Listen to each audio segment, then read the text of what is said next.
Now the parliamentary, Uganda Parliament hosts the national prayers every October. That is the parliamentary fellowship in Parliament, which is headed by Honorable Bahati David. And this year's national breakfast or prayer breakfast is going to be held on 8th October 2025. It will be at Entebbe, State House Entebbe at 7 a.m. The chief guest will be His Excellency President Yoweri Kaguta Museveni. The chief host is the Speaker of Parliament. The keynote speaker will be Bishop Masinde, the senior pastor from the Liberals Church Umoja. And the theme of that day will be the power of forgiveness and reconciliation.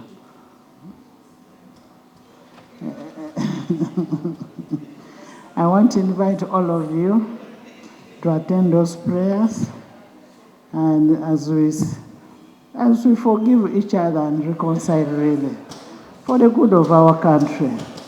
Yes, Mukatuli. A plea to my good friend, the Honorable Bahati, about the national prayer breakfast. You remember we had agreed when I was actively participating. That time I had not been promoted. I was a bishop, but now I've been promoted to presiding apostle.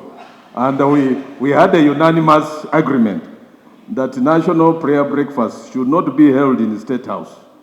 It cuts off most of some of the believers who think that the guest of honor, who is none other than the president, is also chairman of a party, and this particular prayer breakfast should not have partisan colors. It should be non-partisan. And I don't know why, after we upheld this proposal, still national prayer breakfast continue to be held in State House. Yes, please. Because Abed Wanika was part of the meeting that agreed on this. Thank you. Right Honorable, I'm a member of the fellowship and the national prayer breakfast. I want to agree with Honorable Nambeshi. A national prayer breakfast, last year we had it in State House. We can alternate and have the national prayer breakfast at Kololo, so that everyone will have an opportunity to participate. We want to participate, but there are connotations. We can even have in our gardens here. Yes. So I want to call upon the leadership of the National Prayer Breakfast. The fact that we have baptized it a National Prayer Breakfast, and you have right Honorable, mentioned the wonderful theme that it is forgiveness. So we should have an opportunity for everyone, whether people are in opposition, whether they are in which party. A venue, a location is very, very important. So we want to call upon the leadership to consider our request that this year's National Prayer Breakfast should shift to a place that can attract everyone. Thank you. Honorable will respond to that.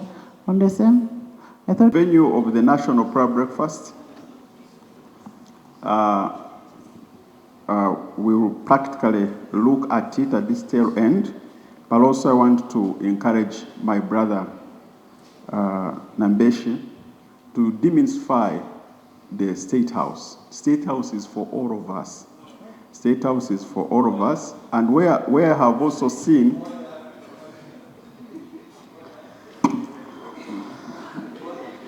yes. Madam Speaker, the law on presidential,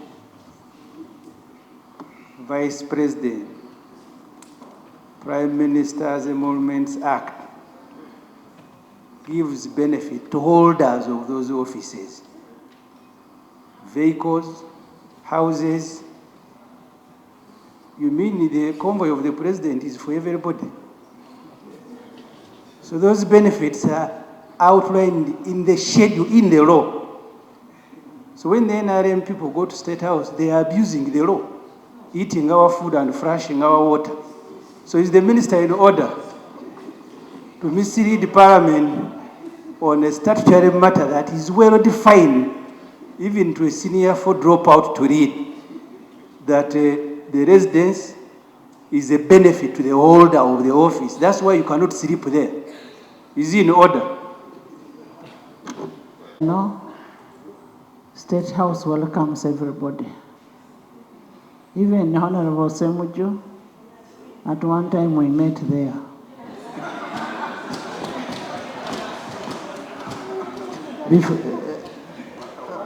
Before he became a politician. Madam Speaker, Before he we became a have politician. never met in State House with you. You know, those are our Because inside things. you are responsible for many things, including the record of Parliament. Those At are least our I have inside been there things. as a journalist many times to interview President Museveni, but I have never been there Yes, with before you. you became a politician. You were We there. didn't meet there. You were in FDC. Me, I was a journalist. But I want us to restrict ourselves Honorable members, to the State issue of the House law. is for everybody. Is for everybody, and I want to welcome all of you to State House for prayer breakfast. And at least one thing, it is on record, he has been there. Yes. So that has been there, and in the spirit of the theme for the day, the power of forgiveness and reconciliation, we truly forgive him. Thank you. For allowing the next item. Item 3 on the order paper.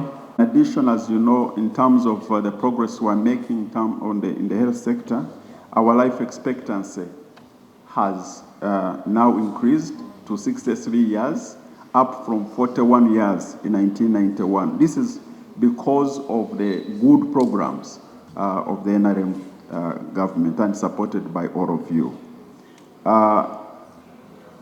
We are also having a plan. Madam Speaker, one of the questions that has been raised here is the personnel at the Health Center 3s and Health Center 4s. We are having a plan to recruit doctors, medical doctors at Health Center 3s, if resources allow. So these are some of the things that we shall be able to discuss during the budget framework paper, which is coming in the... Yes, the health sector has deficiencies, but I think we should not demonize it. There are indicators that we look at to look at progress of the health sector. And I want to tell this House and those watching and listening, maternal mortality, which is one of those indicators that we use to determine progress of the health sector. The maternal mortality of Uganda, Right Honorable Speaker, over the last 5 years has jumped from 330 deaths to 189, and it's one of the best in the region. Remember, Right Honorable Speaker, we were coming out of COVID, we were coming out of Ebola, and the chronic strikes. So I think we deserve a clap as government and as Parliament. Right Honorable Speaker, there has also been tremendous investment in infrastructure in the health sector, and in the Lobes constituency, we have yet to be one of the best heart hospitals in Africa, and I think the Right Honorable Prime Minister did the groundbreaking in February. It was a $79 loan from the Saudi fund, and once complete, we shall stop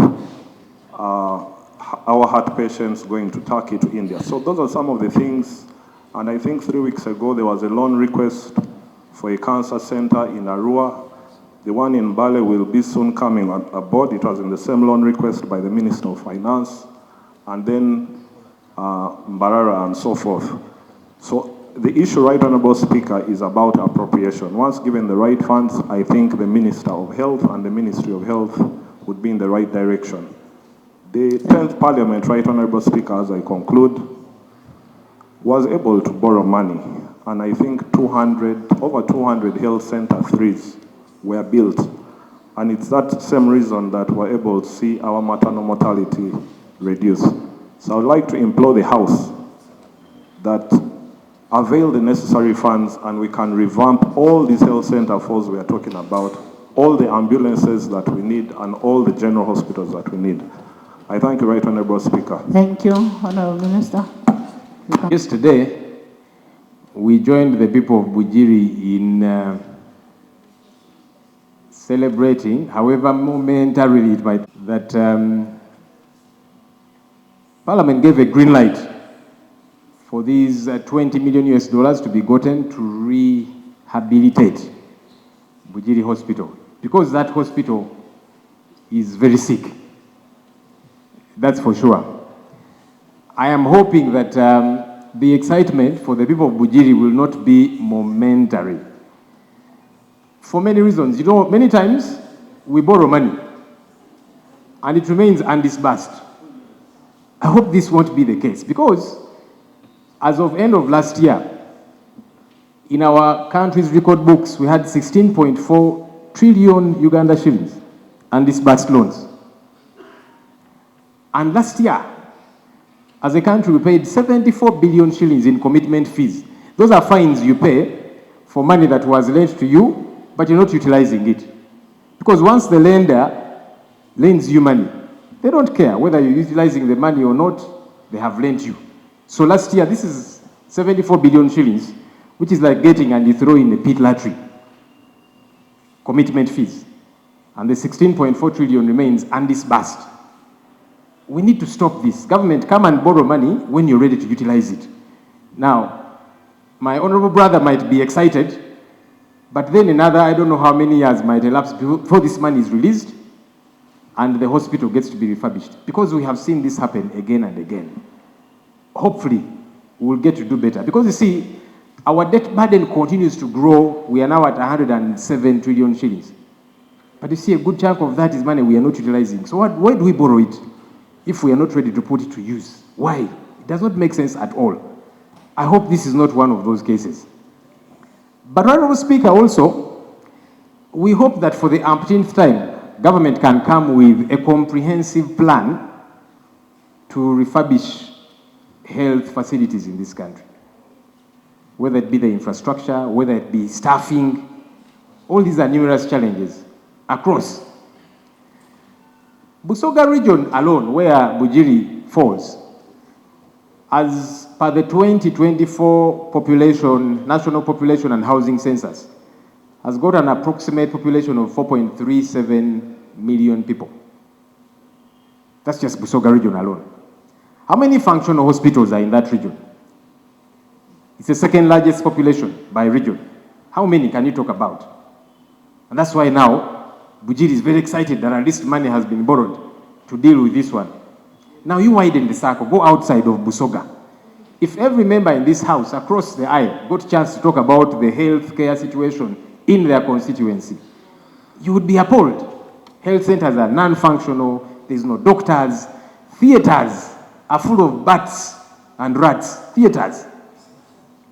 In fact, doctors fear to go there. They say, we cannot go and work in those places. People are taken there, and what is there is probably Panado. We need a comprehensive plan to revamp healthcare in this country. We cannot just do it piecemeal.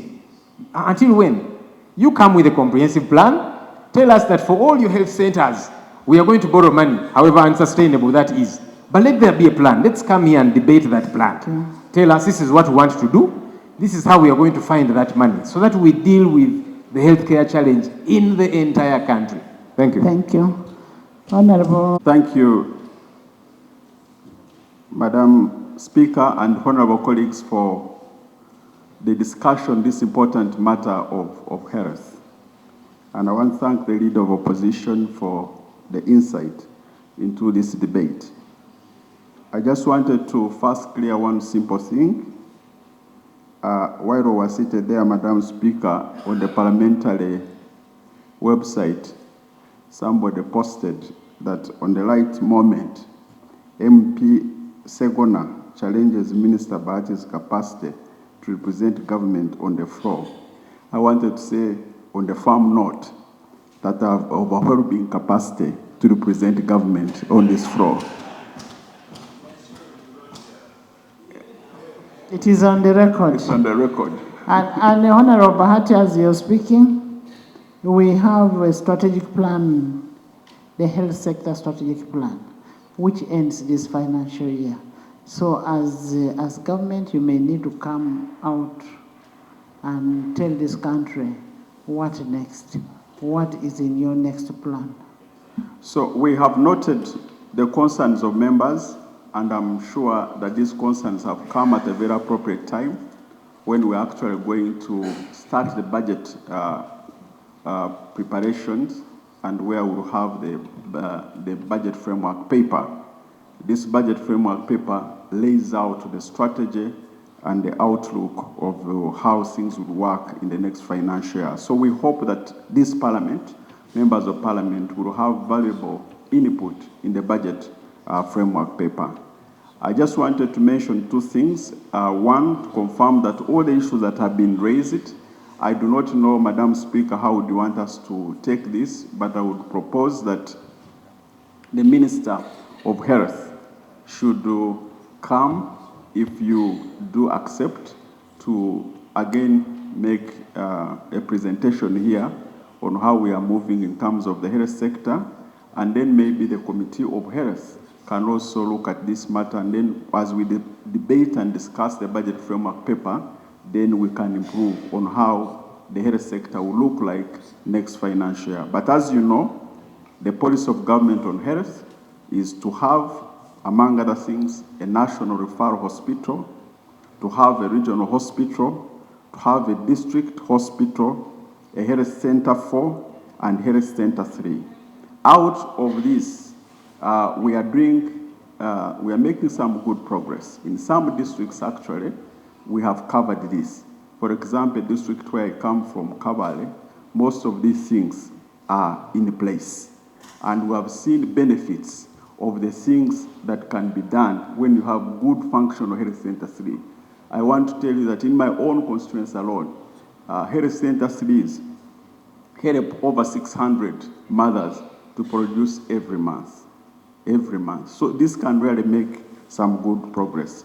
But also you made a point, Madam Speaker and other members, one, that there are foundational bodies that have health units. There are even private sector hospitals. I know of some of the hospitals that have 200 beds, but they are not supported by government. I know we have PHC, money that comes from government to support these foundational bodies, but it's not enough. So these are some of the things that a Minister of Health will be able to sort out, to talk about when it comes to when you give her an opportunity to make a presentation. But I think it's a good idea that government comes in to work hand in hand with the private sector. I know for sure, like in Nansana, one of my friends has a hospital which has more than 20 beds of dialysis beds, more than what is at Morago or what is at other hospitals. So if we work together with the private sector, we can achieve more. So, Madam